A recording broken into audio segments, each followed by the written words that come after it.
Hello, my name is Crystal Watson. I'm currently a master teacher at East Iberville Elementary and High School in Iberville Parish. I have a number of passions in my role as an educator, but my greatest passion is to instill the love of learning in my teachers and my students, to build confidence and capacity in a way that translates into success is something that I take great pride in. And so that would be my greatest passion, building a lifelong learner. Our segment today will show that we have a diverse group of learners. We have some English language learners, some 504 students, some special education students. You will also see that we have an inclusion portion of our classroom where we have a push-in. The grade level that I'm going to be working with today is 4th grade, and we're going to be doing science. And the curriculum that I'm using is Amplify Science. The students are going to be starting Unit 4, and the overarching question about Unit 4 is, why are the Takei geckos disappearing, and what we can do to help the Takei geckos survive. And so this lesson was an introduction lesson, and the students were expected to understand and draft some questions about how information from their environment. And so this lesson was a heavy hitter because those questions of how and why are being asked several times, and then they have to create those questions. And so thinking about Bloom's taxonomy, that's a higher level of thinking. And so I expected the students to grapple with this content today, and they have been working really well in this classroom. I've been supporting this classroom throughout the year. And so before then, they had been working with animal adaptations and how animals survive in their environments. What do they need to do to adapt to the environments around them? And so we're taking that a step further with how the animals use their senses and different receptors in their bodies to survive and to thrive. And today we are focusing heavily on the Takei geckos, but we are also going beyond that and addressing different animals and seeing how they adapt to their different environments. And so I thought today was going to be a very enlightening lesson, and the students were going to get that background that they needed to be successful in the rest of the unit. All right, everyone. So today we are going to be working on lesson 4.1, and it's about vision and sight. And so today we're going to be reading a new text called Seeing Like a Shrimp and Smelling Like a Snake. So our objectives today, you're going to understand and then draft questions, which means you're going to write some questions about how animals get information from their environment in different ways. And then you will also make sense of the role of animals' receptors within their environments. So who knows what the word receptor means? Yes, sir. Receptors is when they have something that recepts something. Okay, something that recepts something, which I can see where you're going. So think about how you receive something. How do you receiving information? Okay, good. So you're receiving information. How do you receive information? What different ways do you receive information? Who knows? What do you do? What does your body do? Selena. You look at something and the information goes to your brain. What's another way that you receive information? Let's see, Braylon, what's another way you receive information? Selena said you look at something. How else can you receive information? What if somebody's cooking something? How do you receive that information? You do what?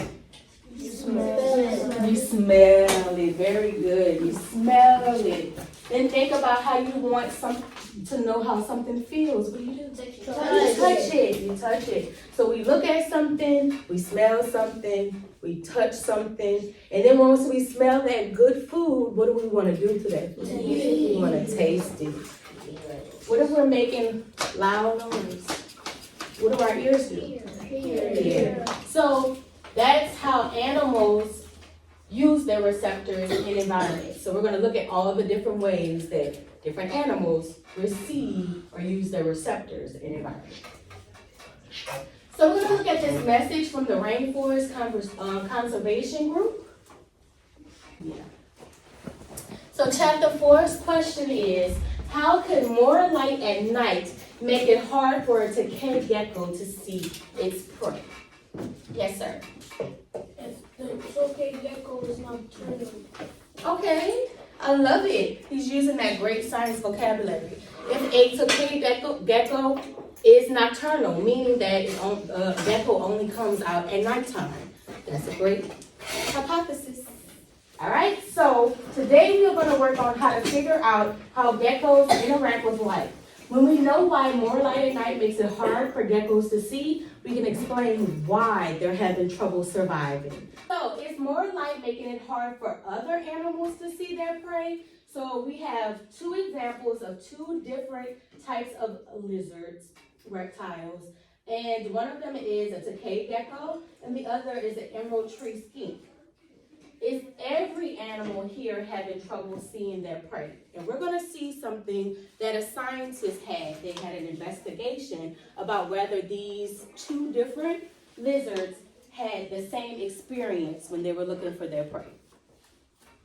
What could be causing this phenomenon? What is causing this Tokay gecko from seeing its prey at night?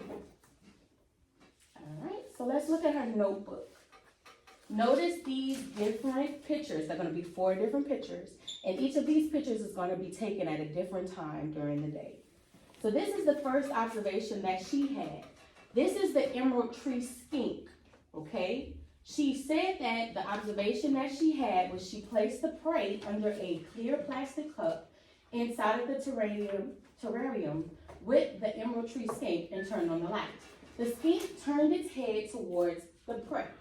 So I just want you to turn and talk to your shoulder partner. What do you think is going to happen, okay, when that skink sees its prey?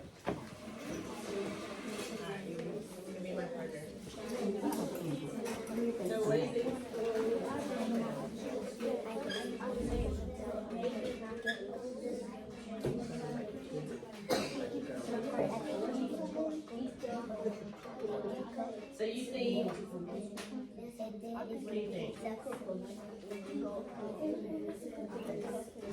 Very good guess.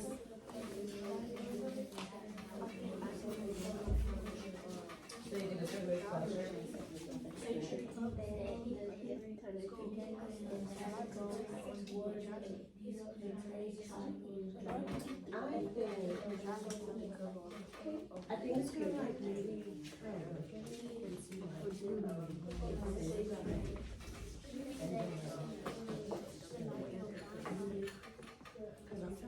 Because I have a little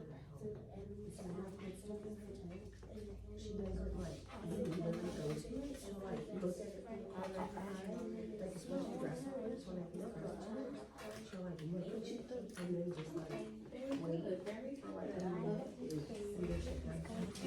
Let's come back together.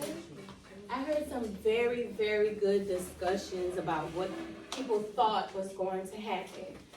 Adrian, can you share what you hypothesized was going to happen with the skink?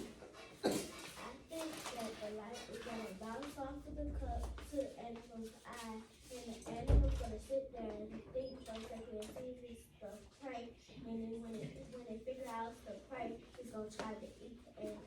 Okay, very good. Thank you. And one more.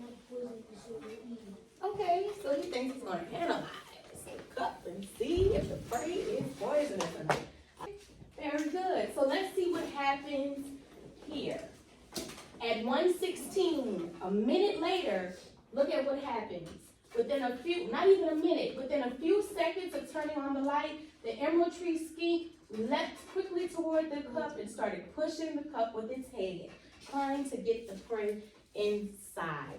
Which of those receptors do you think that the lizard or the skink used? It's Okay, you think it's the shell? Raise your hand and see. Someone said their smell. Yes. Eyes and touch. Okay, you think they use their eyes and possibly touch? Let's hear from this table. What receptor you think it was being used? Eyes. Okay, their eyes. They were using their eyes, and yes. The light receptors. Okay, so they were using the light receptor the light receptors. Okay, in their eyes. So let's move on to this gecko. We just talked about the skink and what the skink did. Let's look at what the gecko did. Okay, so the observer did the exact same thing. They placed the prey underneath a clear plastic cup, and then then they turned on the light. The gecko did not react.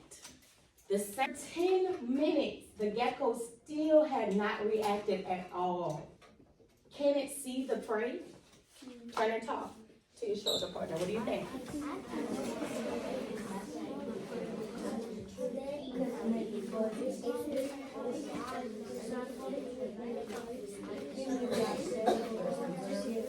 So you feel like if you just gave you the paper,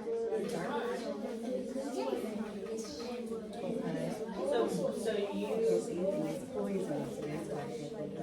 okay. So because it's so the eyes was different with the eyes. Do you remember we were talking about the cone in the eyes?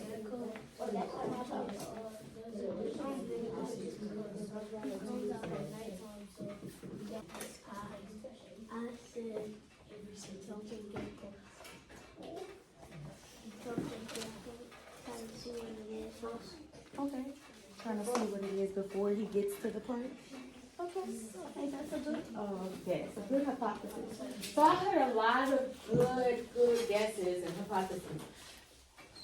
Some people said that they think that the lizard or the prey is poisonous, so the lizard doesn't want to touch the prey underneath the cup.